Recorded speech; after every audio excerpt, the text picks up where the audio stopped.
예. 어제 박병석 의장의 고별사가 있었고요. 윤석열 정부 초대 내각 장관들의 인사도 있었는데 여성가족부 장관 인사할 때 민주당 의석에서는 야유가 쏟아져 나오기도 했고요. 한동훈 법무부 장관, 민주당이 가장 반대하고 있는 장관인데 말이죠. 인사말할 때 또 어떤 모습이었는지 저희가 어제 국회 본회의장으로 여러분과 함께 가보도록 하겠습니다.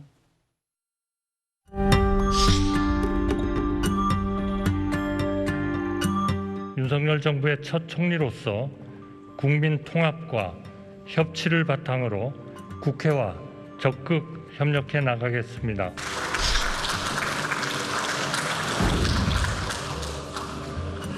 다음은 한동훈 법무부 장관 나오셔서 인사해 주시기 바랍니다.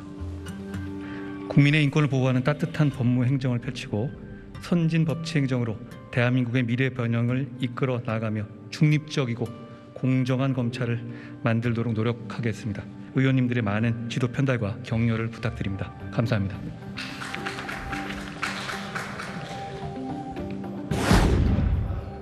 앞으로 여성가족부는 가족 구성원의 일가정 균형과 안정적 삶의 여건을 보장하고 우리 사회가 당면하고 있는 젠더 갈등과 청년 세대의 어려움을 함께 고민해 나가겠습니다.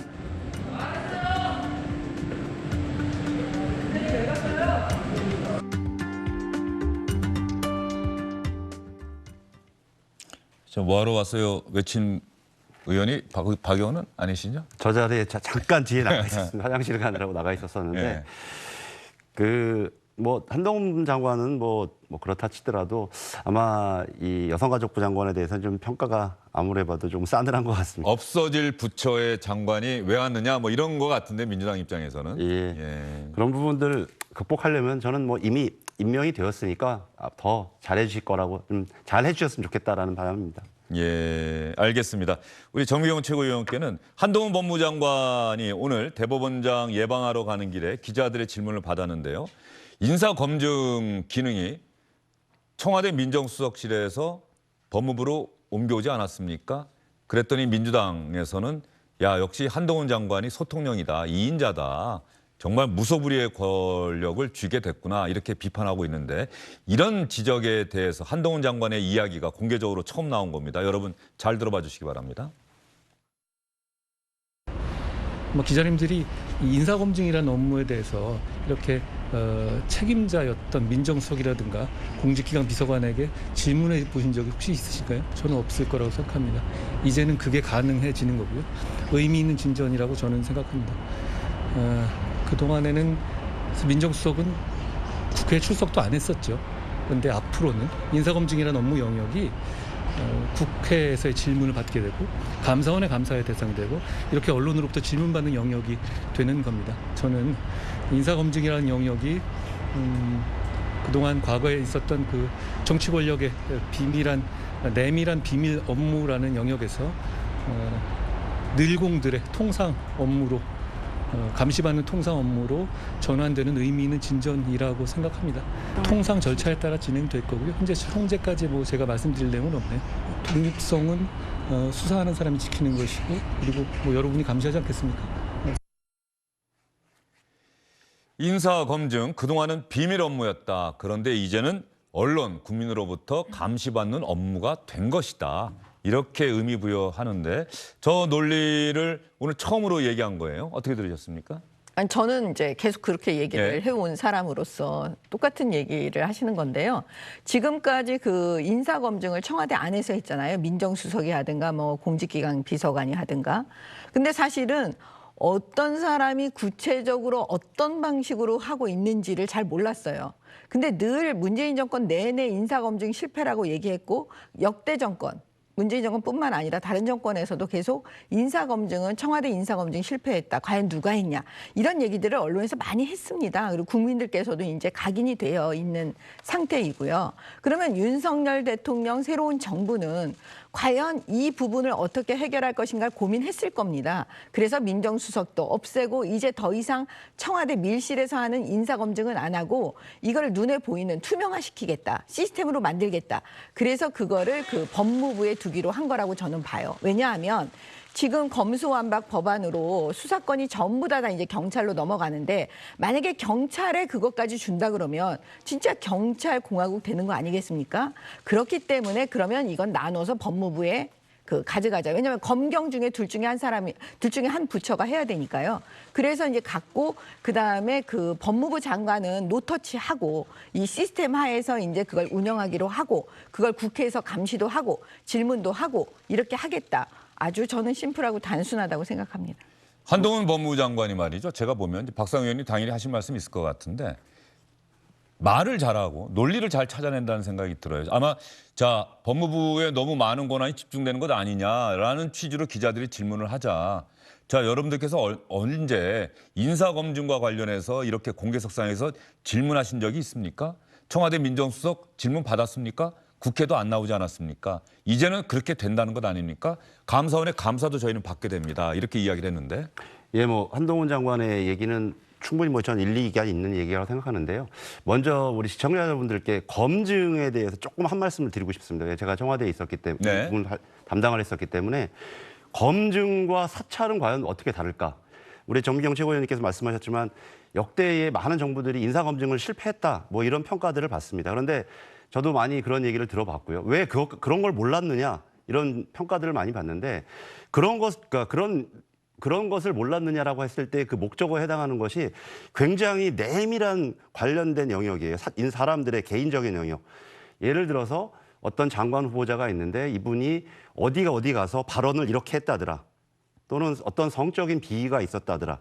이런 것들은 통상적인 인사검증 리스트에 있을 수가 없는 내용입니다. 그래서 과거에는 그것이 정보부에서 했죠. 왜냐하면 아이오라고 하는 정보기관에서 통상적으로 사찰을 했기 때문에 우리 국민 여러분들께서 검증과 사찰을 좀 구별을 해주시고 검증에서 할 수 있는 내역과 더 넘어가게 되면 결국은 사찰로 갈 수밖에 없다라고 하는 이런 한계가 있다라는 것들을 우리가 한번 꼭 그 부분에 대해서 좀 설명을 좀 드리고 싶었고요. 저도 뭐 정미경 최고위원님 말씀하신 것처럼 이것이 통상의 영역, 공개화된 영역으로 가는 데 대해서는 뭐 일정 정도 동의합니다. 그러려면 저는 법에 근거해야 된다고 생각합니다. 19대 때에도 관련 법이 제출돼 있었는데 이제 통과가 안 돼가지고 제가 오늘 오기 전에도 이 관련 법을 좀 성안해서 준비하라고 우리 보좌진들에게 얘기를 했었습니다. 지금 한동훈 장관이 하고 있는 이번에 지시도 법률에 근거하기보다는 어떤 뭐 법무부의 어떤 지침에 의해서 좀 관리 업무를 하는 곳을 만든다고 하더라고요. 대통령령을 아마 바꾸는 것 같은데. 예. 그래서 저는 그거에 따른 모법이 없습니다. 대통령령을 바꾼다고 하는데 그거에 따른 모법이 없고 또 그때도 좀 저도 한계라고 생각했던 부분이 뭐냐면 고위공직자만 하는 것이 아니라 대통령이 임명하는 공공기관장이나 일정 정도의 공공기관의 임원들도 하게 됩니다. 그것은 행정조사의 행정지원의 영역으로 하게 되는데 이것도 분명히 한계가 저는 있다고 생각을 합니다. 민정수석이 할 때도 그런 뭐 법적 근거가 있었다고 생각하세요? 그래서 예. 한계가 저는 예. 동의하고요. 그래서 이번에는 아예 이렇게 이제 문제가 근본적으로 도출된 김에 법률에 근거해서 해야 된다고 생각을 하고 저는 법무부에 있는 것은 많은 분들이 지적하는 것처럼 이 정보와 수사는 한 끗 차이입니다. 거기에 어떤 내용에 따라서 다를 것이고 지금 한동훈 장관이 얘기하는 것처럼 만약에 기자들이 질문해서 3배수로 어떤 장관 후보자가 올라갔습니다. 그런데 왜 그 사람이 검증에서 떨어졌습니까? 이 부분에 답할 수 있겠습니까? 법무부 장관이? 그 사람이 어떤 비위가 있었습니다. 그것은 바로 고발이 들어갈 것이고 수사 영역으로 전환될 수밖에 없는 거거든요. 저는 개인적으로 지켜져야 되는 어떤 개인의 어떤 정보권이라든지 내밀한 부분이 충분히 있다고 생각하기 때문에 그동안 그런 부분이 지켜졌다는 생각이 들고요. 그래서 지금 이 논리를 펴기 위해서 통상의 업무로 전환된다고 네. 하시는데 실제 성격상 그럴 수 없는 영역도 과정도 충분히 저는 있다고 생각을 합니다. 그래서 법률에 근거해서 그리고 임명권자인 대통령실에 그 관련된 기구를 둬야 될 것이고 만약에 대통령실에 두는 것이 좀 부담스럽다면 인사업무의 제청권자인 총리실에 두는 것도 저는 방법이라고 생각해요. 왜냐하면 총리가 고위공직자를 제청하는 경우가 많기 때문에 그렇게 해서 총리가 실제로 책임 총리가 될 수 있도록 뭐 이런 것도 하나의 저는 국회 여야 협상 과정에서 방법이라고 생각을 하고 예. 이 법무부처럼 수사기관을 총괄하는 저는 한동훈 장관이어서가 문제가 아니라 수사기관을 총괄하는 이 법무부에 두는 것은 좀 적절치 않다. 예. 뭐 수사권이 많이 축소되는 거 아닙니까? 아 그렇더라도 지금 한동훈 장관은 수사정보 업무를 다 예. 강화하겠다라고 한 거 아닙니까? 근데 그거는 아시는 것처럼 윤석열 검찰총장일 때 그 수사정보관실에서 판사들의 정보, 개인 내밀한 영역까지 수집했던 그런 악용 사례가 있었습니다. 그래서 저희들은 이 부분과 관련돼서는 앞으로 국회에서 철저하게 좀 법안도 만들고 책임을 물어야 된다고 생각합니다. 예, 그렇게 국회에서 또 이게 입법이 필요하다라고 얘기를 하면 민주당 의원들이 그게 또 논의가 되고 토론이 되면서 뭐 더 나은 방향으로 가지 않을까 싶은데 지금 박 의원 하신 말씀 중에 검증과 사찰의 차이가 과연 무엇일까? 정보와 수사의 차이는 무엇일까? 이 부분에 대해서는 아마 여당 의원들은 여당의 정치인은 답변을 해야 될 것 같은데 말이죠. 아니 그거는 뭐 문재인 정권 내내 어떤 역대 정권에서도 다 답변을 해야 되는 거죠, 예, 예. 사실은. 근데 지나갔으니까요. 예, 지나갔어요. 검증하고 이 사찰이 사실 어렵죠. 어디까지가 검증이고 어디까지가 사찰인지. 근데 그게 이제 목적에 의해서 사실은 저는 바뀌는 거예요. 사찰의 목적, 남의 뒤를 캐서 이걸 악용하겠다. 약점을 잡으려고 하는 거예요. 예, 약점을 잡는 이런 목적하에 뭘 하면은 그건 사찰이잖아요. 근데 이제 이거는 그냥 인사 검증이다. 이런 의미로 뭔가 정보를 수집하고 이렇게 정보 당연히 수집해야죠. 그거는 이제 검증을 위한 정보니까 사찰은 아닌 거잖아요. 생각해 보면 정부 어느 조직에서가 반드시 하기는 해야 되는 일이에요. 인사 검증이라고 하는 건. 예. 그러니까 제가 말씀드리는 건 그 정부의 어떻게 보면 도덕성에 연관되어 있는 거죠. 국민들한테 거짓말 시키면 안 되는 거죠. 사찰이라는 건 어떻게 보냐면 검증을 겉으로는 바지 사장처럼 검증을 내세우고 속으로는 사찰하고 이렇게 하면 안 되는 거잖아요. 그러니까 제 얘기는 그거는 도덕성에 맡겨질 수밖에 없다. 이렇게 말씀을 드리고요. 그다음에 지금 법으로 모법이 없다 이런 인사검증에 대해서 법을 만들려고 그러는데 지금 민주당이 그 국회 다수당이기 때문에 법으로 만들자고 그러면은 이거는 의심하는 거예요. 또 법을 만들어가지고 윤석열 정부가 또 무슨 일을 하는 거를 또 못하게 발목 잡으려고 하는 거 아니냐. 대통령실에 이렇게 의심을 하는 거고요. 그다음에 지금 청와대에서 인사검증 하던 거를 지금 검경으로 지금 이렇게 넘어가는 이런 과정은 사실은 그 모법이 있는 거예요. 큰 법 테두리 안에서 인사검증이라는 큰 테두리 안에서 어떻게 보면 대통령령의 규정에 의해서 그거를 하기 때문에 그게 모법이 없다 이렇게 말씀드릴 수는 없는 거고. 정부조직법에 규정된 법무부의 권한이나 그렇죠. 이런 건 없다는 건 아니겠습니까? 아니죠. 인사검증이? 인사검증은 예를 들어서 국무총리실로 가느냐, 예. 예를 들면 뭐 행안부로 가느냐, 아니면 청와대에서 하느냐, 그거는 사실 내부 규정을 움직여갖고 충분히 할 수 있다. 그러니까 인사혁신처가 위임한다라고 네, 하는 위임 이게 규정. 지금 예, 위임 규정 위임 때문에 규정, 가능하다 이런 위탁 얘기는. 규정 예. 때문에 이제 가능하다 이렇게 지금 보고 있는 거고요.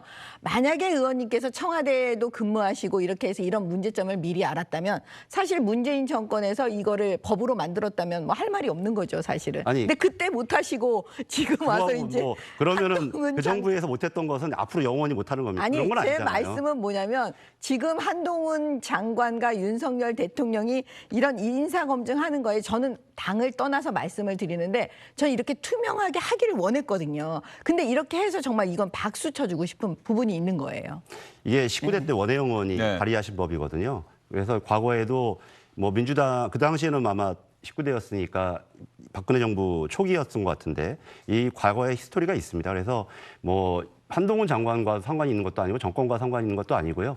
저는 부분적으로 이 문제의식은 저 개인적으로 한계가 분명히 있었다고 전 분명히 느끼기 때문에 이런 법률에 근거해야 된다고 생각을 하고 아까 말씀드렸던 것처럼 도덕성 얘기를 하시는데 전 도덕성의 가장 취약점을 보여줬던 단적인 예가 MB 정부 시절에 총리실 공직법무관실에서 민간인 사찰한 부분입니다. 정두원 의원, 지금 원희룡 지금 장관. 이런 부분들이었다고 생각을 하거든요. 그런 어떤 씨앗을 갖고 있는 게 저는 국민의힘이고 지금 정부라는 데에 대해서 뭐 이렇게 비판하시면 아마 서운해하실지도 모르겠는데 과거에 그런 아픈 예가 있지 않습니까?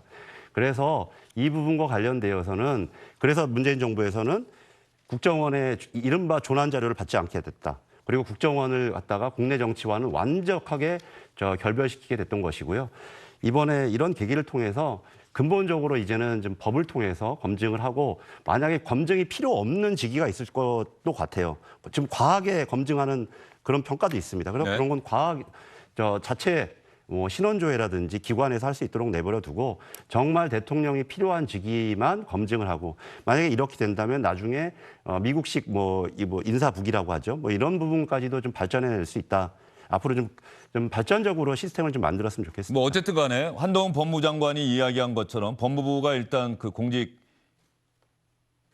검사, 검증 기능을 갖고 가고 그래서 국회 법무장관 나와서 의원들의 질문에 답변하게 됐다라고 하는 것은 뭐 큰 변화일 것 같은데 앞으로 박상혁 의원이 발의하시는 그 법안의 내용은 또 어떻게 될지 또 향후 공직 검증이 이루어지고 그다음에 한동훈 장관이 국회에 나가서 또 기자들을 만난 자리에서 그 질문에 어떻게 답변할지도 관심을 갖고 지켜볼 수밖에 없는 상황이 될 것 같고요. 두 분의 의견이 상당히 오늘 상당히 격렬하게 맞서고 토론이 좀 진행되고 있는 것 같은데 이 부분도 한번 논의를 한번 해보시죠. 최근에 대통령 부인 김건희 여사가 지금 대통령 집무실에 아마 들어가서 사진 찍은 게 이게 대통령실에서 공개한 게 아니라 김건희 여사 개인 팬클럽에서 나온 것 같은데 사진 한번 보겠습니다. 반려견과 함께 이게 아마 사전투표한 날 지난 27일 지난주 금요일에 대통령 집무실 근처에서 사전투표하고 집무실을 찾아서 의자에 앉아서 사진을 찍은 모습이 나왔고요. 그리고 아마 그 다음 날 지난 주말이 될 것 같죠? 뭐 저렇게 이건 그날인지 그 다음 날인지 말이죠. 어쨌든 이건 잔디밭에서 반려견과 함께 뛰노는 모습 또 이게 아마 사전투표한 날 같네요. 이게 아까는 주말인 것 같고요. 복장이 다르죠? 그렇죠? 예. 이게 주말 복장이고 아까가 사전투표한 날인 것 같은데 저 사진이 공개가 됐어요. 자 그러면 대통령 부인이 지금 청와대가 아니니까 따로 사니까 집에서 출퇴근하니까 대통령 집무실을 못 봤네. 그럼 거기에 반려견 함께 가서 대통령 집무실 한번 볼 수 있는 것 아닌가? 야 그런데 대통령이라는 이 공적 공간에 저렇게 사적인 사진 같은 걸 찍고 대통령실도 아니고 개인 팬클럽에서 공개한다. 이게 적절한가? 뭐 이런 양론이 있을 것 같은데 우리 정경 최고는 어떻게 생각하세요? 저게 그 대통령 그 집무 시간에 공적인 게 아니었기 때문에 아마 대통령실에서 사진을 내기가 어려웠을 거예요.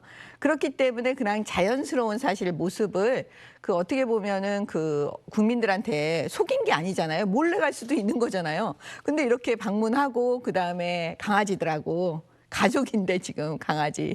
그래서 이제 같이 이렇게 뭐 풀밭에 있고 저는 저게 왜 문제가 되는지를 모르겠어요. 네. 솔직히 말씀드리면 왜냐하면 우리 미국 대통령들 왜 백악관에서 그냥 자연스럽게 움직이고 이러는 거 다 국민들께서 보시잖아요. 미국 국민들이. 네. 그러니까 저는 저런 거를 다 그냥 속이면 속였다고 아마 그랬을 것 같아요. 제가 볼 때는. 왜 이런 일이 있었는데 왜 그때 그거를 뭐 안 했냐 뭐. 그러니까 자연스럽게 지금 다 보여주고 계시는 거거든요. 근데 이런 게 진짜 왜 문제가 되는지 모르겠습니다. 사실. 네. 박상혁 의원 생각은 어떠세요? 저는 뭐 영부인이 휴일을 맞아서 대통령 직무실을 방문할 수도 좀 있다고 생각합니다. 근데 제가 이 부속실을 폐지한다고 했을 때부터 문제를 제기했던 부분이 있습니다. 왜냐하면 김건희 여사가 대통령에게 굉장히 영향력을 강하게 끼칠 수밖에 없는 위치에 있고 굉장히 뭐 여러 가지를 그 당시에 뭐 녹취록도 봤지만 굉장히 많은 영향력을 가지고 있는데 이런 것이 공적인 영역으로 들어오지 않고 사적인 영역에서 우리가 과거에 뭐 아픈 기억이 있는 것처럼 비선으로 가게 되면 굉장히 문제가 된다라고 저는 생각을 하거든요.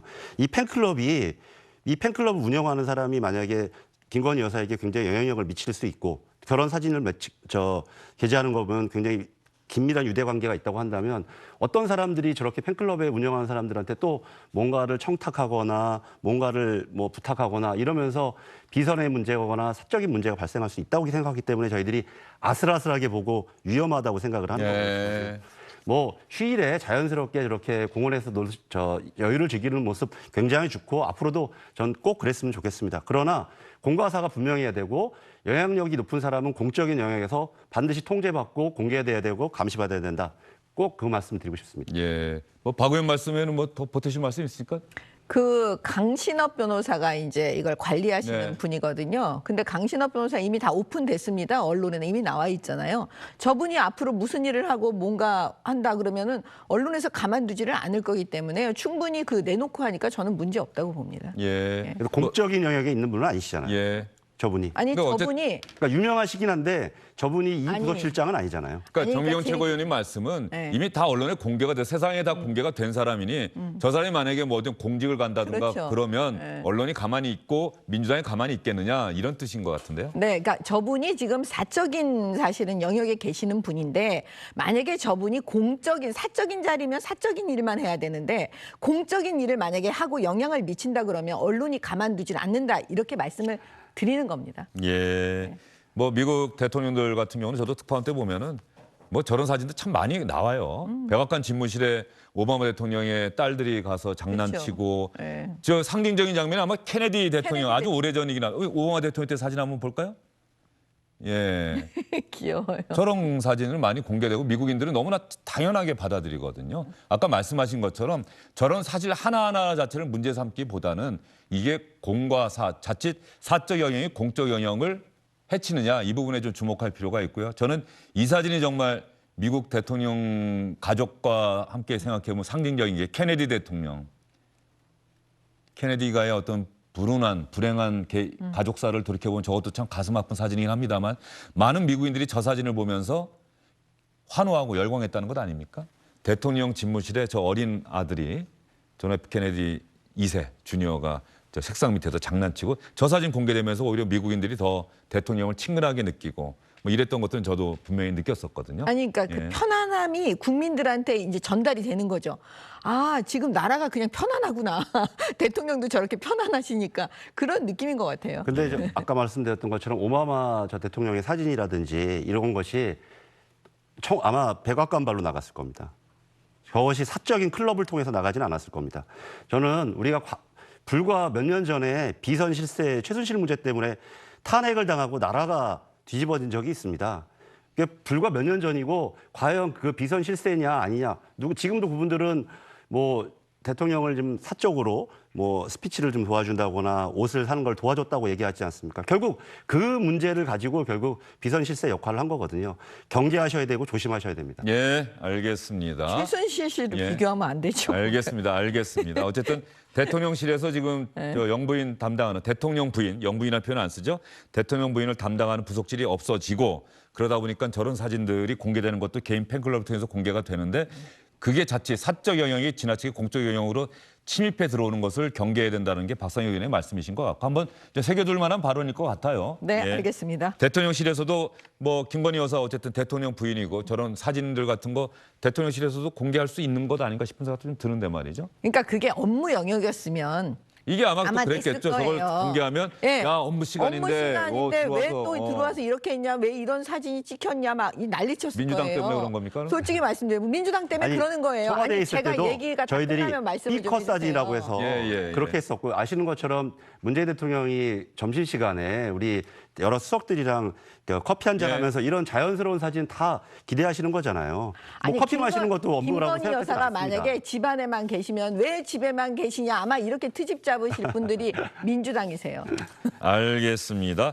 두 분 가시기 전에 간단하게 이제 지방선거 이틀 앞으로 다가왔는데 잠시 뒤에 판세에는 우리 유인태 전 의원과 한번 이야기를 나눠보고요. 지금 가장 큰 쟁점이 된 게 김포공항 이전 문제 같은데 김포공항 이전 문제가 지금 마치 지방선거에 상당히 중요한 쟁점이 됐는데 먼저 이재명 후보가 한 이야기 한번 들어볼게요.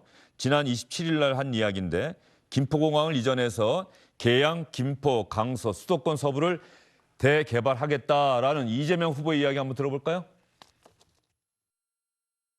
지금 김포공항은 과학의 발전, 항공기술의 발전, 그리고 탈석탄 시대 대비를 위해서 수명을 다해 가고 있다라고 말씀드리겠습니다. 지상 고속전철이 탄소 배출도 적고 싸고 빠르고 더 안전한 교통수단이 됐기 때문에 김포공항은 기능을 분산하고 또 필요한 부분은 인천공항에 통합하되 김포공항은 이전을 해서 이 김포공항을 중심으로 인천 계양 그리고 경기도 김포, 서울의 강서 이 세 기초 지방정부 일원을 새롭게 수도권 서부 대개발을 할 수 있게 해야 합니다.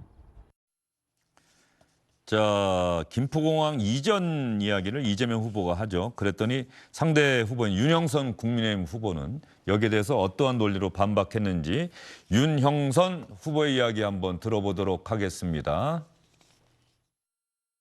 우리 상대방 후보의 공약을 보니 허황되기 짝이 없습니다. 김포공항 얘기하는데 대선에서조차 자기들이 폐기했던 공약을 2달도 채 안 돼서 그 공약을 지금 아주 대대적으로 선전하고 있다. 황당하게 우리 지역 주민들을 현혹하고 있는데 우리 지역 주민들이 그렇게 어리숙하지 않다. 만만하게 보고 왔고 이렇게 왔지만 큰 착각이었다라는 것을 아마 이제 조만간에 나타날 거라 생각하고요. 자, 하나만 더 들어볼게요. 자, 민주당의 윤호중 공동비대위원장, 이거 민주당의 공약입니까라고 이야기를 하자, 이건 후보의 공약이고요. 어느 후보들, 어떤 주장을 펴는 후보들이 많은 표를 얻느냐에 따라서 당에서 한번 생각해 보겠습니다. 이런 취지로 이야기를 했고, 이준석 국민의힘 대표는 또 그런 상황에 대해서 상당히 비판을 했는데 말이죠. 차례로 한번 들어보겠습니다. 포공항 문제는 우리 중앙당의 공약은 아니고 지금 그 지역에 출마하고 있는 후보들의 공약인 것으로 알고 있습니다. 우리 당 이 후보들 간에 지역에 따라서 의견 차이가 좀 있다고 하는데 저희는 어떤 이 지역에서 우리 당에 대한 이 지지를 해 주시는가를 보고 최종적으로 결정을 할 생각입니다. 지역별 이해관계에 따라서 3-4가지 다른 이야기를 하면서 표를 구하는 민주당이 하는 것이 바로 갈라치기이고 당이 콩가루가 되었다는 그런 증거입니다. 이재명 후보가 만약 자신이 있으시면요, 저랑 같이 이 문제에 대해서 무제한 토론을 하실 것을 제안합니다. 이재명 후보가 경기도에서도 도망을 가셨는데 이런 정책 토론 자리마저 도망가지진 않을 거라 기대합니다. 자, 이 부분에 대해서 우리 두 분의 의견 한마디씩 한번 가능하면 상대당 얘기도 좀 많이 생각하시면서 이번엔 정기영 최고부터 한번 먼저 하실래요? 예. 그러니까 이재명 예. 후보가 그 개항을에서요, 그 본인 스스로 위험하다고 생각하고 있는 것 같아요. 그러니까 이제 급하니까 그냥 아무거나 꺼내 든 거예요. 김포공항 막 이전한다고. 그랬는데 민주당이 그냥 화들짝 놀란 거죠. 그래서 오죽하면 지금 민주당 제주지사 후보께서 오영훈 전 의원. 네, 어차피 이거 안 될 건데 왜 그러네요. 그러면서 이준석 대표를 공격하잖아요. 그래서 이런 코미디가 사퇴하라고 하니까 이준석 대표가 왜 나보고 사퇴하라고. 그렇죠. 왜냐 이걸 공약한 사람이 지금 말하기는 이재명 후보인데 왜 나한테 그러냐, 이준석 대표가 그렇게 얘기하고 있잖아요. 그럴 정도로 지금 민주당이 당황하고 있잖아요. 근데 여기서 핵심이 뭐냐면 이재명 후보는 개항을의 후보이기도 하지만 지금 민주당 지방선거 총괄하는 그 선대위원장이세요. 그러니까 지금 본인이 자기가 무슨 얘기를 하고 있는지 모르고 있는 것 같고, 오죽하면 진중권 교수가 실성한 것 같다 막 이런 표현을 막 쓰고 있잖아요. 정말 이상합니다. 예, 진중권 교수의 표현을 그대로 인용하신 거죠. 네. 예, 뭐 네. 그럼에도 불구하고 좀 어쨌든 상대 후보. 네. 예. 아니 진중권 교수가 예. 그렇게 얘기한 거 예. 제가 인용한 예, 겁니다. 예, 예. 예. 뭐 그럼에도 불구하고 조금 예. 너무 좀 과한 표현 아니신가 싶고요. 저는 뭐 이전 문제에 대해서는 개인적으로 또 지역과 인근에 있기 때문에 상당히 좀 저도 신중한 편입니다. 근데 그 이재명 후보와 송영길 후보가 이 얘기를 한 배경은 있습니다. 왜냐하면 이 서울의 서부권이 오랫동안 낙후되어 왔었고 공항으로 인해서 재산권의 제약이 아주 오랫동안 극심하게 받아왔다라는 그러한 점들 때문에 이 공약을 좀 발표하신 건데요. 저는 뭐 충분히 토론해 봐야 될 부분도 있고 또 이전의 효과와 또 그냥 존치의 효과 이런 부분에 대해서는 장단점이 좀 있습니다. 그래서 이 부분과 관련되어서는 앞으로 또 여러 가지 항공산업의 기술적 발전과 관련되어서 문제도 있고 오히려 이 부분은 좀 정치를 떼고 나서 과연 이것이 어떤 효과를 가지고 있는지에 대해서 좀 실질적인 토론이 좀 필요하다 이런 생각입니다. 예. 다만 민주당 후보들끼리도 좀 사전에 조율이 좀 필요하지 않았나 싶은 생각이 좀 저도 들어요. 그런 부분이 굉장히 좀 아쉽습니다. 왜냐하면 이게 연쇄적인 효과를 가져오는 그럼요. 대부분의 정책이 또 그렇긴 하지만 특히 많이 그런 민감한 부분이어서 더 많은 조율이 좀 필요했던 부분이고요.